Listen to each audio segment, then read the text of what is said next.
Let's calculate the moment of inertia of something that is not a rod.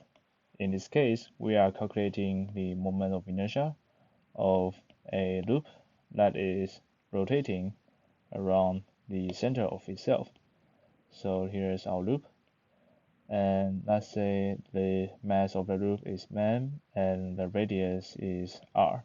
So first part, we want to determine the density function in terms of the value given.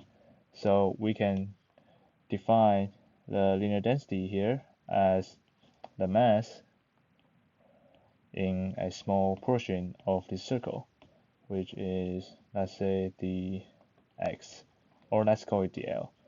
So because the entire circle has the circumference of 2 pi r, this times the linear mass density should equal to the total mass. So I can get that the linear mass density of this rod is 2 pi r and then m on the top. So place part B. So we are placing this this circle with this configuration, and then we want to have a small segment. We do LDL, and we want to use r and theta to calculate the dm. So because if I write this angle as the theta, which theta is the angle from the x-axis, then we see that this part of the circle will be proportional to the radius times the angle, which is the theta here. So now I can write dm equals r lambda d theta. Good. So now we can multiply by distance squared, which is just r squared for every segment is equally far away from the exit, which is good. And then get the small portion of moment of inertia is r squared dm, which in this case is r cubed.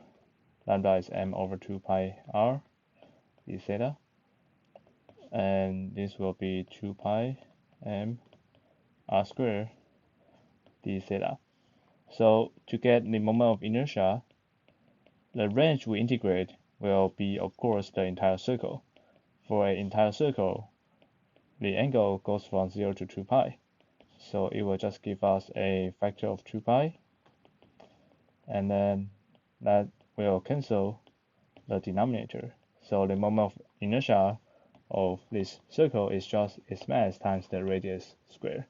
It makes sense because all the mass point is having the same distance r from the center. So I can think of this moment of inertia as the same as all the mass point collide onto the same point.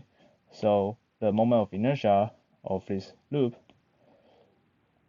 will equal to the moment of inertia of this dot that has all the mass of the loop and distance r from the exit. And this is easy. This is just the moment of inertia of a point mass, which is mass times its distance squared.